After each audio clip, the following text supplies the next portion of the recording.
Salve, salve nação! Vai começar o Brasileirão. Mengão estreia contra o São Paulo no Morumbis. Jogo de amanhã às 9h30 da noite, galera. Temos aqui esse corte do Equipe F da ESPN Brasil e temos também um corte do Sport Center da ESPN Brasil com todas as notícias, com análises de Flamengo e São Paulo. Temos aqui a provável escalação no final do vídeo para o nosso Mengão. Jorginho, Arrascaeta vão para o jogo, galera. Deixa o like, se inscreva no canal, seja bem-vindo e ative o sininho. Tamo juntos. Quero dar os créditos aqui para o canal ESPN, link na descrição como créditos. Vamos lá. Chegando em São Paulo agora? Eu queria ver. Acho que era para pousar em Congonhas, tiveram que pousar em Guarulhos por causa da chuva e tal. Olha lá.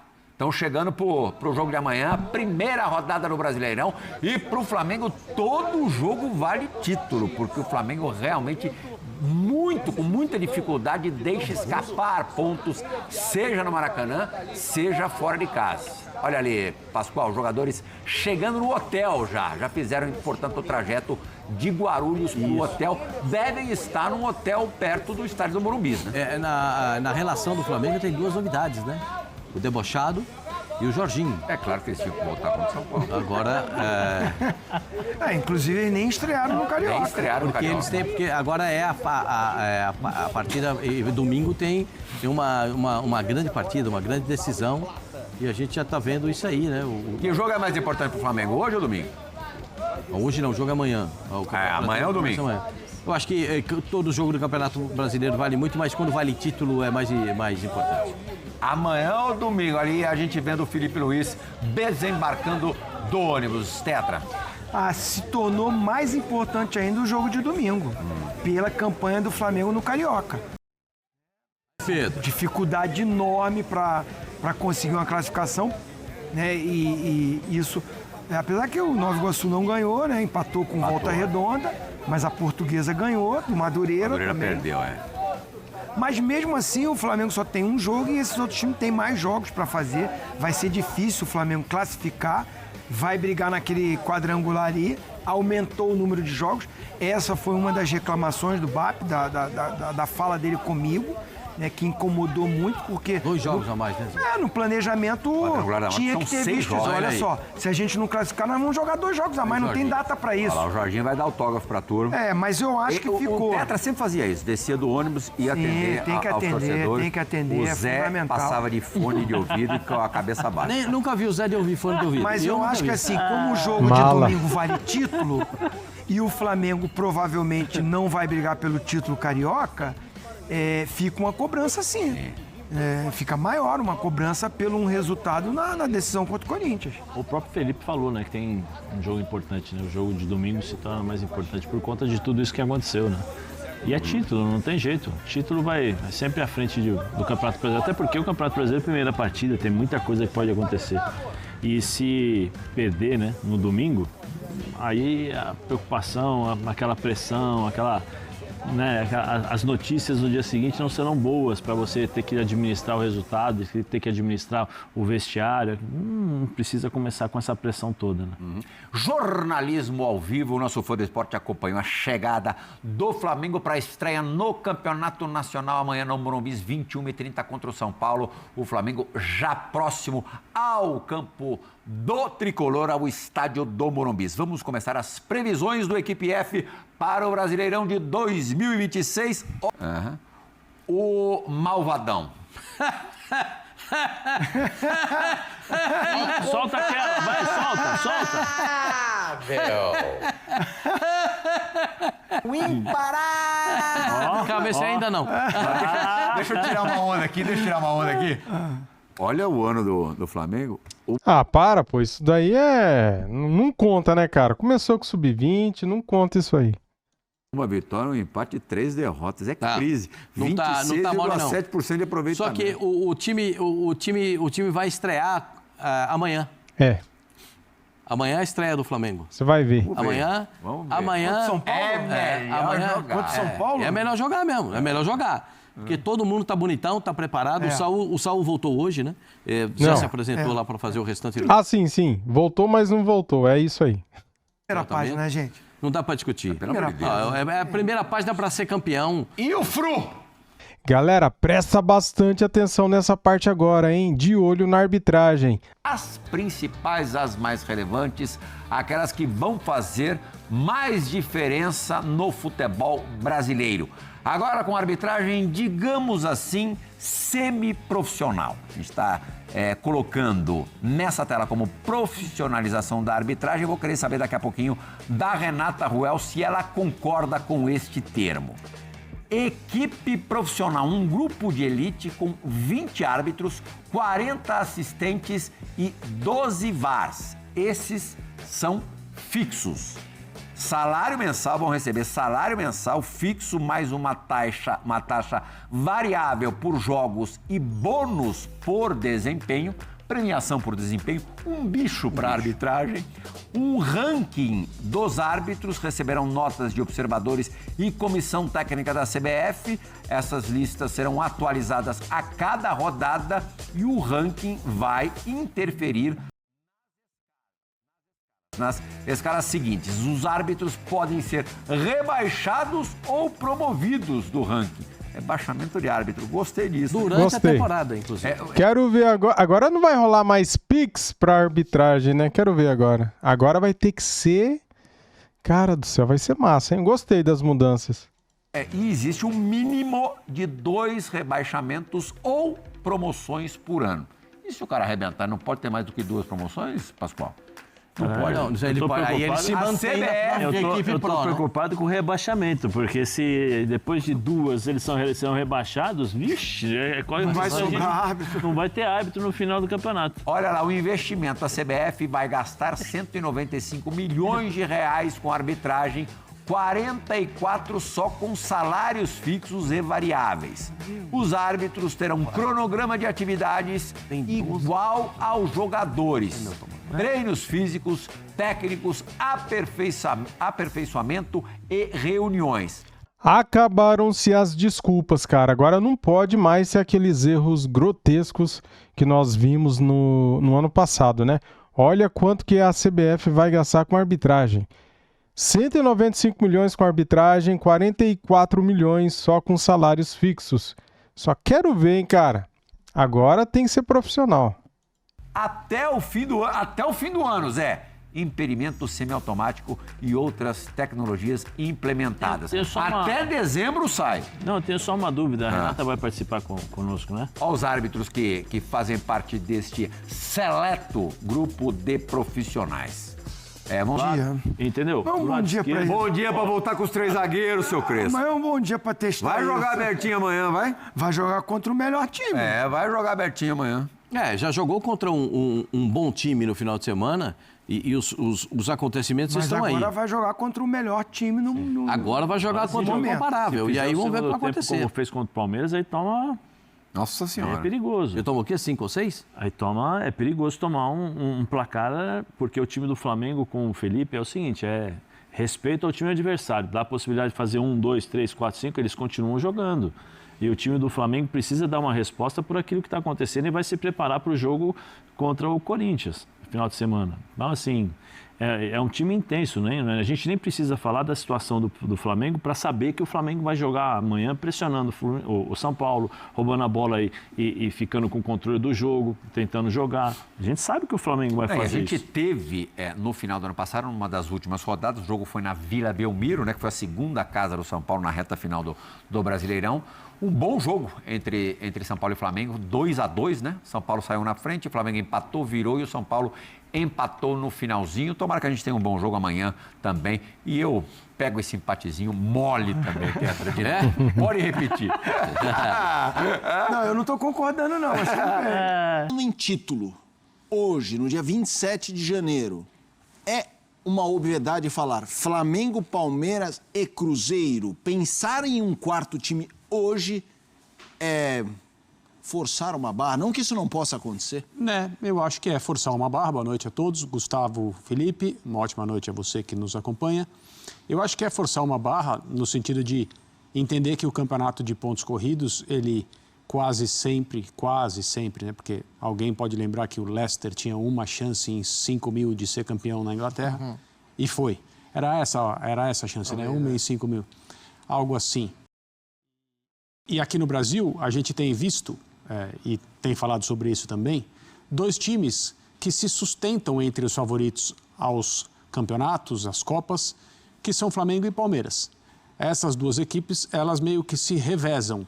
O Flamengo tem um time melhor, a última temporada mostrou isso claramente, porque disputou diretamente com o Palmeiras pelos 2 troféus mais importantes que nós temos aqui no nosso calendário, e bateu e venceu o Palmeiras em ambos, ainda mais com uma decisão de Copa Libertadores entre eles 2, ganha pelo Flamengo pelo placar mínimo, mas o jogo mostrou uma diferença que deveria gerar um placar maior se houvesse sempre essa relação, né, no jogo de futebol entre o desempenho e o resultado. Eu não acho que dê para colocar outro time com a mesma possibilidade, porque, de novo, não tem, outras equipes não têm lastro. O que a história recente do futebol brasileiro, do Campeonato Brasileiro, nos mostra é que são esses 2 e, às vezes, existe um terceiro que pode ser uma surpresa, pode ser algo esperado, tanto faz. O Botafogo já fez esse papel, o Atlético Mineiro já fez esse papel, eu acho que o Cruzeiro pode fazer esse papel. Isso significa dizer que é impossível o título sair desses 3? Não, é claro que não. Vamos lá, vamos falar agora deste jogo. São Paulo e Flamengo. Começo com você, Gustavo Zupac. A gente já falou sobre favoritismos, o Flamengo estava nesse pote e o São Paulo com um asterisco de preocupação por todo o momento que vive. Como é que você espera esse primeiro duelo? O Flamengo é o favorito para o jogo, não importa em que palco ele aconteça. O momento dos clubes ele é antagônico, né? O Flamengo na sua mais perfeita harmonia e estabilidade, bonança, e o São Paulo no seu mais completo caos, no pior momento da história do clube, palavras do próprio técnico. A pequena dúvida que fica sobre a condição das equipes para o jogo é em que estágio estará o Flamengo para essa partida, né? Porque o Flamengo vai para o seu 3º jogo do time principal e de que maneira o Felipe Luiz vai conseguir. É um jogo indiscutivelmente mais importante do que os jogos que o Flamengo fez com o time principal pelo Campeonato Carioca, os clássicos, embora valesse classificação. Estamos falando de campeonatos de hierarquias totalmente diferentes. Mas por ser o 3º jogo da temporada, por quantos minutos o Felipe vai poder usar os seus principais jogadores dentro dessa métrica e desse cálculo físico? Até porque domingo tem troféu em jogo, tem a Supercopa, então essa é a minha dúvida. Como o Felipe vai manejar os minutos? Mas espero um Flamengo dominante mesmo jogando aqui em São Paulo. Seria já um Flamengo com mais chances em condições normais. É ainda mais destacado, dado o momento crítico que o São Paulo vive. Um time que se defende tão mal contra o São Paulo, ele de largada corre muitos riscos contra um Flamengo com essa qualidade toda. E aí, André? É isso aí. A preocupação de São Paulo ela é total, vai enfrentar o melhor time do Brasil, independentemente da situação. A gente precisa lembrar, na programação original do Departamento de Futebol do Flamengo, do Felipe Luiz, a ideia para iniciar 2026, este jogo seria a primeira aparição dos jogadores principais, os titulares, a grande força que o Flamengo tem.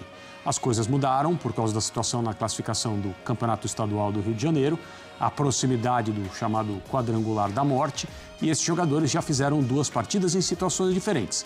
Ontem a gente comentou, o Felipe disse na noite de domingo, depois da derrota para o Fluminense, que tinha um jogador que só podia jogar 20 minutos, o outro talvez meia hora.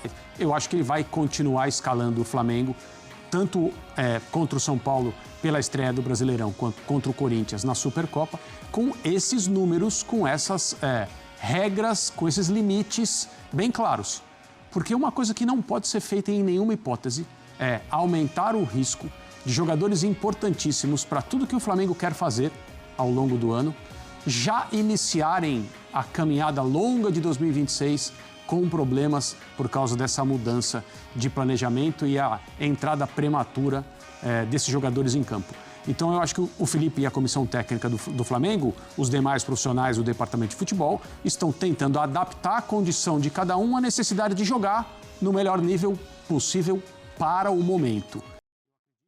Independentemente da escalação, o Flamengo deve ser considerado o favorito contra o São Paulo. A gente não pode esquecer que o São Paulo levou 3 gols em vários jogos, levou 3 gols do Mirassol, levou 3 gols do Palmeiras, levou 3 gols da Portuguesa, num jogo que não poderia ter perdido. Não tivesse acontecido isso, a situação no estadual era muito, muito diferente. E o Flamengo, na minha cabeça, no meu modo de enxergar, com qualquer escalação, em qualquer condição, é favorito contra o São Paulo. Minha única dúvida é a formação que o Crespo vai levar a campo. Se ele vai dar mais um passo atrás e voltar o time para trabalhar com 3 zagueiros, como ele fez até a derrota para o Mirassol e fez em boa parte do ano passado. E os volantes a serem escolhidos, né? Contra a Portuguesa, ele escalou 2 volantes marcadores, né? Pablo Maia e Negrutti, e o time não conseguiu jogar. Contra o Palmeiras, ele escalou um meio-campo mais leve, com o Bobadilha mais marcador, mas Danielzinho e Marcos Antônio, que tem alguma pegada, mas são jogadores que fazem o time fluir mais do que propriamente marcar. O time teve uma atuação melhor, não acho que o São Paulo tenha ido tão mal contra o Palmeiras, mas o meio-campo ficou menos protegido. Contra o Flamengo, ele vai de que forma? O risco de jogar de peito aberto contra o Flamengo, mas se ficar muito atrás e chamar o Flamengo também é perigoso. Então, acho que as escolhas para montagem de sistema tático e de dupla ou trio de volantes vai determinar muito os caminhos que o São Paulo tem para o jogo de amanhã contra o Flamengo. Eu vou falar de Bahia e Corinthians, mas só para arrematar, você falou da hierarquia de competições. Todo jogo é importante, o Flamengo tem elenco e tudo mais. Óbvio que o brasileiro é mais importante que a Supercopa, mas estamos falando de uma final versus um jogo de 1,38 avos de valor, embora cada rodada seja importante. Onde pesa mais essa semana, o Corinthians ou o São Paulo para o Flamengo? Racionalmente, a gente poderia dizer que é o jogo de amanhã, porque o Campeonato Brasileiro é um campeonato importante, etc e tal. Mas no combo completo, acho que o principal jogo da semana é o jogo de domingo, para iniciar a temporada, até para um clube que começou mal no Campeonato Carioca, como o Flamengo começou. Então, acho que, em termos de importância, jogo por jogo, o jogo de amanhã ele é fundamental, porque é o campeonato que vale para o Flamengo muito. Mas domingo tem um valor simbólico maior, porque vale taça. Vamos colocar de uma outra maneira, que é mais interessante. Se as pessoas que trabalham no Flamengo pudessem escolher entre ganhar um jogo e perder o outro, qual seria a escolha? Ganhar domingo e perder amanhã. Concordo. Boa. Eu também. Então vamos falar do Corinthians. Logicamente que se tivesse que escolher entre um jogo só, cara, eu escolheria o jogo de domingo, né? Porque vale taça, é título. Galera, olha só, cara, estava vendo aqui, temos aqui a provável escalação do nosso Flamengo e temos aqui essa notícia aqui, eu acompanhei, né, os jogos de ontem do Campeonato Carioca e acompanhei o resultado de Maricá hoje. O Flamengo deu sorte na rodada, hein? Depois do tropeço diante do Fluminense, olha só, a rodada mantém esperanças do Fla no Carioca. Veja combinações. Tropeços de Madureira, Nova Iguaçu e Maricá melhoraram o cenário. O Flamengo, galera, ainda tem chances matemáticas de se classificar para o mata-mata do Carioca, porque Madureira, Nova Iguaçu e Maricá tropeçaram. Que coisa, não? Só que o Flamengo ainda tem um jogo a mais que esses times e eles jogam um fim de semana. Começa sexta-feira a próxima rodada do Carioca. Tem sexta e depois tem segunda-feira tem um jogo também, se eu não estiver enganado, tá?